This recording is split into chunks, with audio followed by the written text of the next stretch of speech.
don't know how many else of you in the room kind of serve this role in your family, but I am my family's designated technical support person whenever it comes to anything to do with iPads, iPhones, computers, or any of those kind of devices. Do I have any other tech support in the room? Come on now, it's Christmas week. This is our Super Bowl, right? I mean, it really is. You're going to have family in town. You're going to have somebody walking in, help me with my phone, help me with my iPad. I got to get this set up. How do I install this gift card? How do I do this and all these things? I mean, it's just kind of something that happens. And so it happens to me quite frequently. Now, my parents don't live here. Our family lives out in Missouri. And so it was a few months ago whenever Mom and Dad came into town.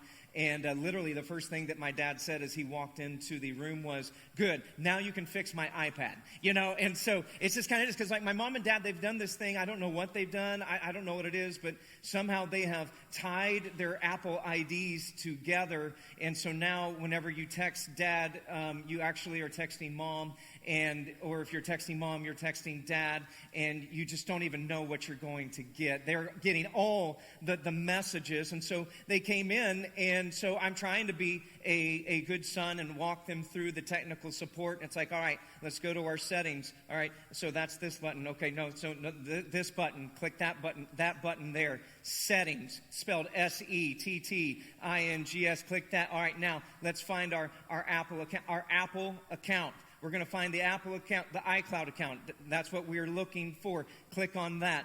I don't know what your password is. I don't know. I don't know what your email is, okay? Do you know what that is? Okay, all right, that's fine, you know. And I'm trying to walk through all these things and just trying to get it all straightened out. And then all of a sudden, there's this something that just kind of comes out of me that just goes, just give me the phone. All right, just give it to me. Move. Let me have it. And then I take about an hour and a half, and I finally get it all sorted out and where it needs to be. And in that moment, what I realized is that I wasn't just taking a phone. I was actually taking control, right? That's what I was doing. I was grabbing control there because in my mind, it felt more safe. It felt more efficient. I would be able to get things done a little bit quicker. And the problem is, though, is that whenever I took control, is I ceased to teach my parents how to actually fix the problem. And the other day I texted my mom and my dad replied. Okay, so it's all back where it needs to be. But you know, one of the things that control does is it kind of gives us this idea that it feels safe, it feels secure, it feels like we've got everything in our grip. But the only thing that control really does is while it promises, you know, things like safety, it can only deliver anxiety.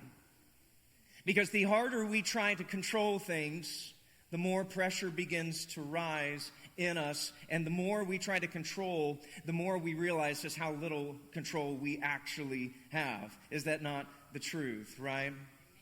And so whenever it comes to this time of year, there are a lot of things that end up spinning that we try to control that end up leading to a little bit of chaos and a little bit of frenzy in our lives, okay? It's not just family tech support. This is a busy time of year, is it not? I mean, there's so much going on, and I know a lot of y'all, you've already got your Christmas plans ready to go. Some of y'all, you're watching online today because you've already ducked out for your Christmas plans. But one of the things that is going on is that as the pressure of the holiday season just kind of begins to rise, then our desire for control just kind of rises with that as well. And this is why this time of year you can have some of the best fights, right? I mean, you really can in a marriage. I mean, it can get a little gnarly at times because, you know, we've all got our family traditions of like how we do things. And so it's like, hey, we know that Christmas Eve, we're going to go to a Christmas Eve service. And then we're going to go back at Christmas Eve night. We're going to go to my mom and dad's house. We'll celebrate Christmas there. We're going to wake up the next morning. We'll have our own little family Christmas there. And we'll open the presents. And then later that afternoon or into that evening, we'll go over to her parents and, you know, we'll have Christmas there as well. And that's just the way it always goes until one day your wife wakes up on December 22nd and said, hey, I was thinking we should go to Mom and Dad's for Christmas morning, and we should do that. And then all of a sudden, what happens in you is like all of your control just like starts just going crazy. Come on now, doesn't it? It just kind of starts going crazy. It's like, that's not how we do Christmas. We don't do Christmas like that. How is that? That's not how this works. And then your brain starts to it begins to just twist and begins to churn. It's like, if I do Christmas at her parents' house, then what are my parents going to think? They don't think that we don't love them as much. And so what are we going to do that? What about the kids? I mean, the kids they're going to be, that's just going to mess them all up. The kids wake up at 5:30 every single Christmas morning. You know, her parents don't even wake up till 10. They're going to starve to death. They're going to be just driving us crazy. I've already bought all the eggs for the casserole. You know, what are we going to do in this? And so what we start to do then is we try to control the situation, don't we? And what we do, we start manipulating. And we start going through all this is so complicated, baby. This is so I don't know about this. I don't know about that. You know, I already bought the eggs. Eggs are expensive. I mean, I guess we can just throw them away. You know, we can just do that. And we just throw the money away and just light them on fire. I mean, if you just want to do that, we can do that. Got a $20 bill. We can just light it on fire right now if you want to do that. You know, and you're just kind of like, you know, I was hoping that we were just going to have a nice, meaningful Christmas morning with just us and our kids. But if you want to do something different with your parents, then that's fine. You know, we can do that too. And then you end up just in a knockdown, drag-out fight, don't you? Come on now. Am I getting too close to home now? Come on. Now, we've all had this, right? And what happens is, like, it just starts this massive fight, and you didn't start off, like, you didn't wake up that morning going, you know what I want to do? I want to fight with my wife about Christmas plans. You know, the happiest time of the year, let's make it the biggest fight of the year. Let's do that. Nobody wakes up with that. All we're doing is we're just trying to maintain what? Control. This is how it's supposed to go. And the moment that control is challenged, the first casualties are always gratitude, joy, and hope. Those things just cease to exist from that point on. Why? Because the problem with control is it promises security, but the only thing it can deliver is anxiety. And so today, we're going to be in Matthew chapter 2 of the Christmas story. And in this, Matthew's going to he's going to introduce us to three different groups of people, three different groups of people, one person and two other groups of people. And what we're going to see is that whenever this newborn king that we are celebrating his birthday, this time of year, whenever this newborn king arrives, there's actually three responses that people have to him. And they're very, very clear in this story because this king's arrival, what it does is it's going to challenge every single one of us listening and reading this passage today. And it's just this. Here's the question it's going to hit us with. Am I going to continue to cling to control, or am I going to surrender to the newborn king? That's the question that is on the docket for today. So here's what we're going to do. Matthew chapter 2, if you got your Bible, let's get them open. If you don't have your phone, if you don't grab your phone, go to the app or your note sheet there. I'm going to read all 12 verses. Just read this to you. And then we're going to walk through these three responses. This is what it says, starting in verse 1. It says, after Jesus was born in Bethlehem in Judea, during the time of King Herod, Magi from the east came to Jerusalem and asked, where is the one who has been born King of the Jews? If you're in your notes, you might want to just like underline that little phrase, King of the Jews. It's a big, big phrase. We saw his star when it rose and have come to worship him. And when King Herod heard this, he was, say the word with me, he was what? Disturbed, and all Jerusalem with him.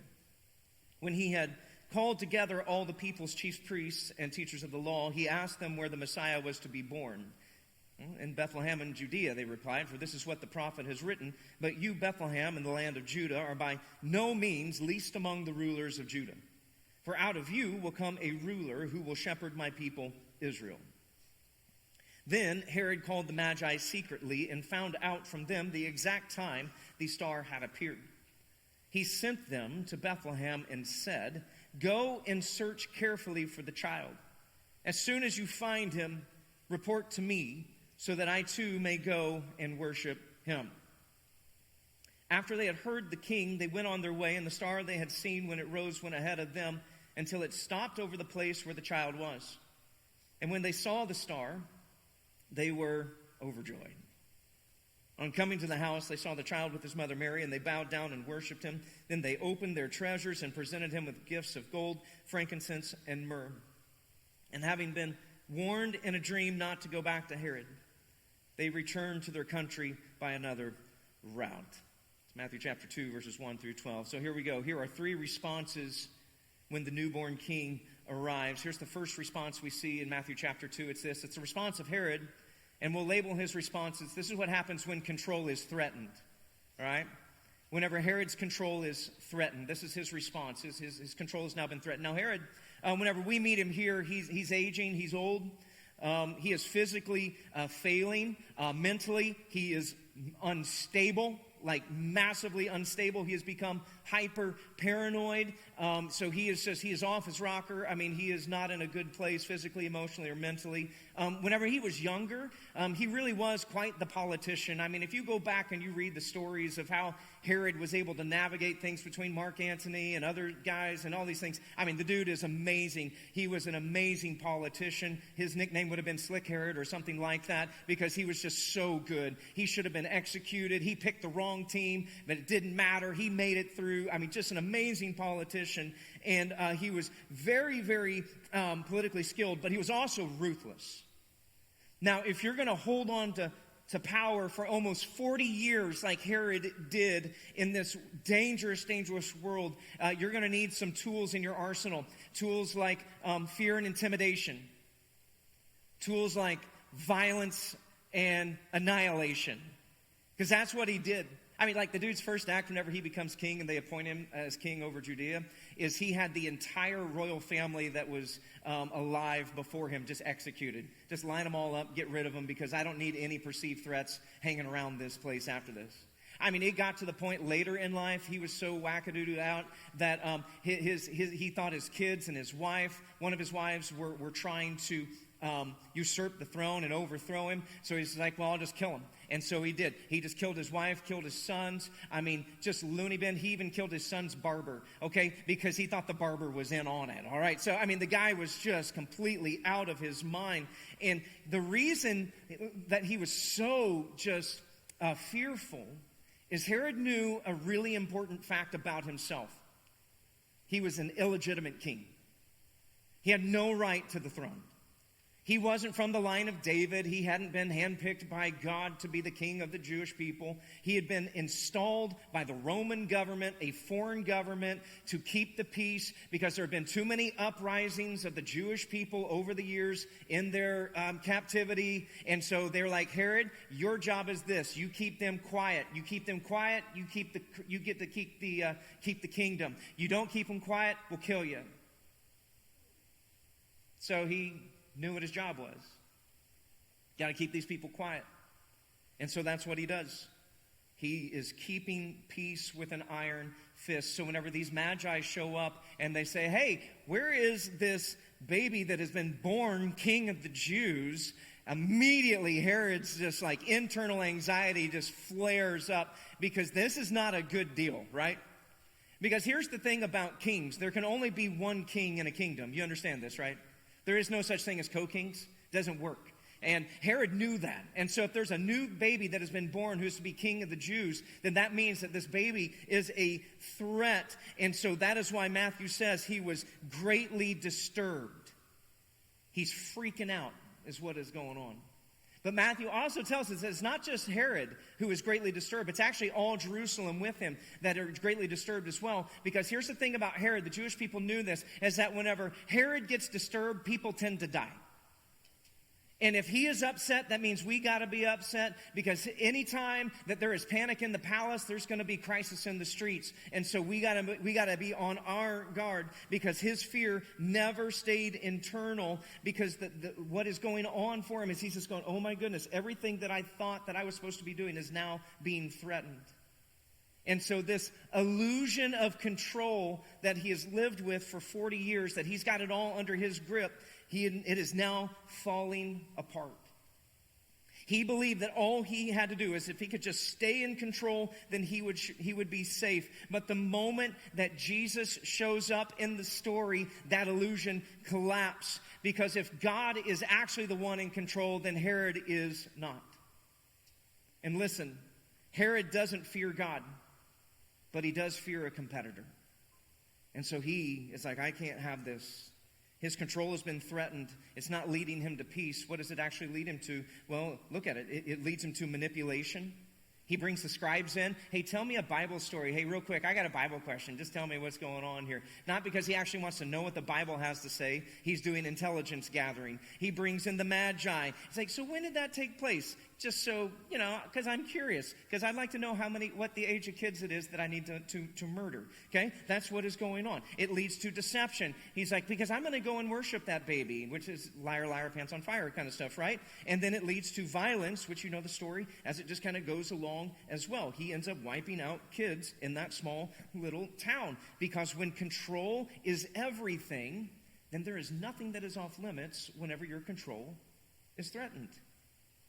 And so that's what is going on in Herod's heart. In fact, I would call it there's this loop that is taking place in Herod. We'll call it the Herod loop. We'll put it up here on the screen. Here's kind of the Herod loop. So he's got this strong desire for control.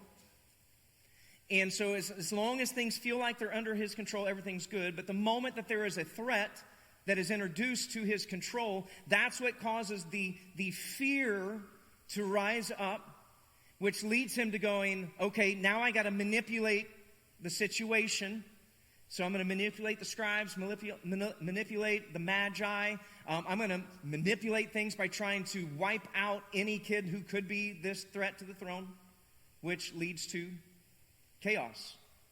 And then you want to know what happens after chaos? Well, chaos convinces us that the problem wasn't that we were trying to control things. So what do? We try to control harder, which leads to threats, which leads to fear, manipulation, more control. That's why it's a loop. It just keeps going on and on and on, because the chaos doesn't cure our desire for control. It only intensifies it. And here's the thing about this loop, and I know this is true about me, and I think this is true about you. I have seen this in my life, and I'm sure you've seen it in yours. That you try to control, something threatens it, makes you scared, that puts you into manipulation mode, that leads to chaos, and it just keeps going and going and going. So the real question for you and for me is not, do I struggle trying to control things? The question is, how do I respond when my perceived control is threatened? That's the real question. In fact, really, if you wanted to bloom, just go up into the blimp and get 30,000 feet on it, the real question is this: who is really king in my life right now? That's the real question that is being asked in all of this. Who's the real king? Okay, we've got two kings in this story. You've got the baby king and you got King Herod. Who is the real king? Who is the one who is really king in your life right now? And one of the biggest clues to understand who you think is really in charge is whenever things don't go your way. And what comes out of you? That is a huge clue as to who you really believe is in control. Because what starts all of those emotions, it's that desire for control. And here's the thing, you and I, we might not be executing rivals. But when control is threatened, those same instincts show up. And so what we end up doing is we manipulate conversations. We start to push for our own way. We strain relationships. We'll leave people on red because we don't think they're acting the way that we want them to act. And we're going to do all these things, trying to control things and manipulate it. We're trying to act like the king. But there can only be one king in the story. And the spoiler alert is this: it's not you, and it's not me. Who is really king in my life right now is the question we wrestle with. So the first response is Herod's, and it's this threat and control. Here's the second response we see in here. It's the response of the scribes. And here's how we'll label the scribes' response. We'll call it, they were informed but unmoved.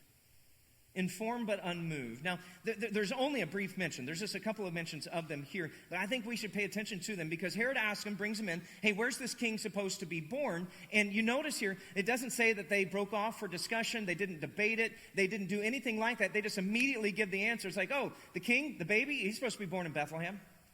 How do you know that? Well, Micah 5, verse 2 and 4, that's where he's supposed to be born. Supposed to be born in Bethlehem. Oh, okay, so do we know when he's supposed to be born? Well, according to Daniel and his prophecies, we got a pretty good idea. He should be born about right now. That's kind of what the conversation is like. And here are these scribes, these scholars. They know the answers. They know the Bible. They know all these things. They know that, here we're in the time. We're in the area to when the baby should be showing up. And whenever these magi show up to Jerusalem and to Herod, and they say, hey, we think the king has been born, the scribes don't move. They just stay there. They know the answer. They know it all. But whenever they hear, yeah, the king may have been born, they're just like, eh. Here's what blows my mind. Bethlehem is 5 miles from them. It's an 1.5 to 2 hour walk for them. And you've got these guys, who we'll see in just a second, have come 1,000 miles from the east, saying, hey, we think the king has been born. And these scholars who for all their lives have been studying, parsing, sentences, diagramming sentences, and doing all the things with all the things in the Old Testament, they're like, yeah, we know where he should be, and all these other kind of things. They're just like, yeah, that's great. Nothing. Isn't that amazing? Why do those scribes, why do they just stay put? I mean, is it that they've just become so familiar with the scriptures, or, have the promises just become so familiar that they've lost their power? And sure, maybe it could be that, but I actually think it goes deeper than that. I think the reason why they don't make the 5-mile journey to go see the greatest miracle in the history of humankind is because God had become a concept to them, no longer a person. God had become somebody that they could explain, but they did not experience anymore. And it was something that and since they could explain it, that means that they could put their arms around it, and they could wrap him, and they could put him in this little box, and it meant that they had a kingdom that they were in charge of, and so they are just absolutely comfortable with where they are, and they don't want to be disrupted. Because a distant God keeps me in control. But when a king arrives, that demands surrender. And why would I drive 5 miles so that I've got to surrender to a new king? It challenged their authority. It challenged their comfort. It challenges their control. And for me, as I read through this, just honestly, it is really scary to me to read through this and go, man, they were 5 miles away from this incredible miracle, and they just missed it because they didn't want to be disrupted or bothered. And man, I just think, and I'm talking to us church people right now, those of us who are church people, this should make the hair on the back of our neck stand up, man. I'm talking to those of you who were born in the baptistry. Your first meal was communion. You've done flannel graphs. You've done color sheets. You've taught VBS. You've volunteered and done Sunday school. You know the stories. You know the songs. You know who Father Abraham is. You got all the things. You know the motions. You know the song. You know all of those things. This should make the hair on the back of your neck stand up, because it means that you can know your Bible better than anybody else. You can have correct doctrine, and you can know all the truth and still be somebody who is spiritually unmoved. You can get to the place, I can get to the place to where we are familiar with the things of God, but faith becomes something that we explain and we don't experience. That's where the scribes are, isn't it? They got all the knowledge, but they've divorce the knowledge from the experience, and it's led them to apathy. And as you read the story of Jesus and it goes along, their apathy is actually going to be hardened into opposition, isn't it? They're going to be the ones saying, that dude's got to die. You got to get rid of him. We don't need him. We don't want him. That's where they end up. And friends, I think that there is a great warning from the scribes here. And the warning is just this, and listen, if you're church people, here's the church people question. Has Jesus become somebody I can explain, but he's not someone I follow? That's the question. And so I think the diagnostic question for this, whenever we're kind of working through this, is here's the question here's the filter I would work through things, okay? It's just this. God, where have I stopped expecting you to move? Because that's where the scribes are. They have always lived in a someday kind of world. Someday the king's going to come. Someday the Messiah's going to show up. And whenever today shows up, they're like, we'll stay in the library. We don't need to go to Bethlehem. We'll just stay here. Because they've stopped expecting God to move. And so for me, the question is, and for you, it's like, where have I stopped expecting God to move? For some of y'all, it gets really personal. It's like some of y'all, you've given up hope that God can move in your marriage. You've given up hope that God can move in your finances or move in your relationship with your kids or with your grandkids. You've stopped hoping that God can move or expecting God to move whenever it comes to your calling and where He's leading you and what He wants you to do with your life. We've stopped expecting Him to move. Some of y'all, it's just you stopped expecting God to move whenever you walk into this place on a Sunday morning and you're just like, well, just another Sunday morning. Sing a few songs, listen to a guy talk for a little bit, then we'll go home. But there's no expectancy of going, man, God, show up. Would you do something? Holy Spirit, if you're moving through this area, don't skip us by, right? We want to experience you. We don't want to just explain you. We want to experience the move of God in this place and in our hearts, personally, corporately, all of us in our homes and in our families. Where have we stopped expecting God to move? And if you are able to pinpoint it, and go, man, I know exactly where I've stopped expecting Him to move, then here would be my tack on prayer. And it's just this: God, give me expectancy. I want that expectancy back. I want to wake up every single day expecting that you're going to do something in my life. Give that back to me. So, if Herod, it's about his control being threatened. The scribes, it's their control is preserving their comfort. They don't want to be disturbed. Well, then we've got one last group of people to look at. They are the Magi. And what we're going to see about them is that their response is that they were willing to surrender. They're willing to surrender to the king. Now, let's get a few things out right quick because, there's that one song, We Three Kings, that just kind of messes all this stuff up. Nativity scenes mess all this up. First off, we don't know that there were only three, okay? We don't know that. There could have been 333. We don't know, all right? We just know there were three gifts. They weren't kings. We do know that. They're not kings, so that wasn't what they were. We're not exactly sure where they came from. Probably Persia, Babylon, but we're not 100% for sure that's where they came from. They weren't astrologers who were writing horoscopes and predicting things like that. What we know is that they were outsiders. They weren't from the Jewish faith. They didn't grow up with the scriptures. They don't have religious credentials. Now, if they were from Persia, Babylon, those are areas to where the Jewish people were in exile for hundreds of years. So there might have been some things that were still floating around there, but it's not like they were people who were the scholars like the scribes. And what matters about this group of people is this: they were willing to seek, and they were willing to move, and then they were willing to worship. In fact, one of the things I love that Matthew's doing here is there's almost like this contrast here that's going on between you've got Herod and the scribes and the Magi, and what he's helping us see is man, you've got Herod and the scribes, they're right there.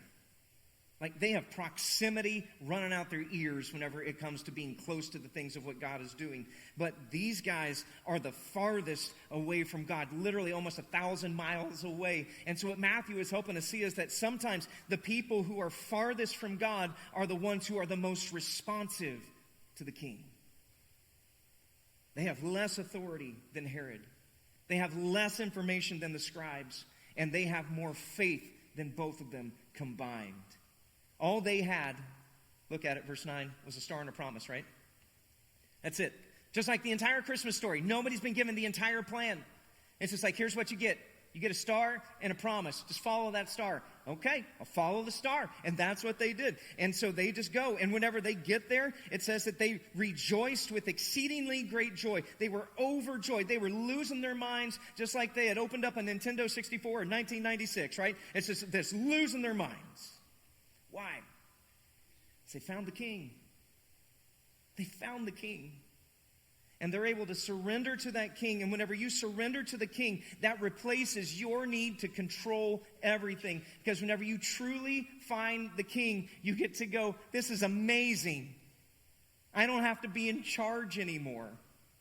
I get to relax and I get to surrender to him. And that's what leads to the worship. They bow down and they give their gifts. They open their treasures and they laid down what they valued the most so that they could acknowledge who mattered the most. And so here's the diagnostic for us as we're just working through this. It's this. So what am I holding on to that Jesus is asking me to place at his feet? So that's what the Magi do. They find him, they're moved, they move into worship, and their worship leads them to lay down at the feet of Jesus gold, frankincense, and myrrh. It was costly. It was visible. It was an investment. Surrender, my friends, is always going to cost you something. Sometimes it's something tangible.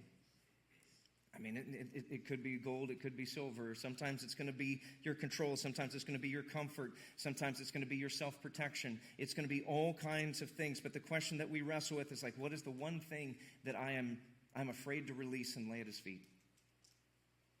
Because that could be the thing that is keeping you back from experiencing the overjoyedness in the same way that the Magi did. Remember, surrender will never cost you more than your control already has. So lay it at his feet. So your bottom line this morning is this, is that control breeds fear, but surrender sparks freedom.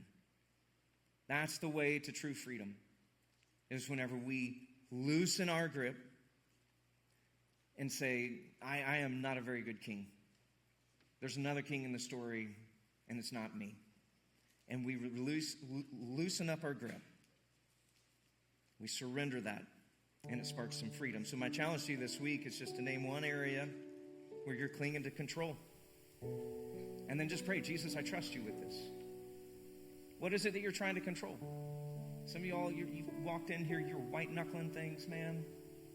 You're trying to control your kids. You can't control your kids. Come on now. You're trying to control your spouse. You can't control them. Trying to control your parents. I mean, good luck with that. What are you trying to control? You're trying to control outcomes. You're trying to control all these kind of things. You're trying to control your future. You can't control it. So why not just say to the king, I trust you with this. You're a far better king than I am. Because what Herod knew is still true. There can only be one king in the story. There is no such thing as co-kings. And so surrender to him and say, Jesus, I want you to be king of my life. And so maybe you've never done that, and today's the day you want to do that for the very first time. Or maybe you've been a follower, you've been walking with Jesus, but today you're just kind of realizing, you know what, I'm clinging to some things a little tighter than I should. Well, as we sing this song here in a moment, our prayer partners will be up here at the front, and they would love to pray with you and to talk with you about what the Lord is doing in your life. Help you to pray that prayer of surrender. Jesus, I trust you. This is the best moment to, just like the Magi, to be moved to surrender, so that you'll be moved to worship. So, Father, today we are asking that you would loosen our grip. And help us to see that whenever all these anxieties and fears are sprouting up, it's probably because we're trying to control things that we were never intended to control. And so, Lord, help us to loosen our grip, surrender to you, lay it at your feet, and give you all of our worship today. And we pray this in your wonderful name.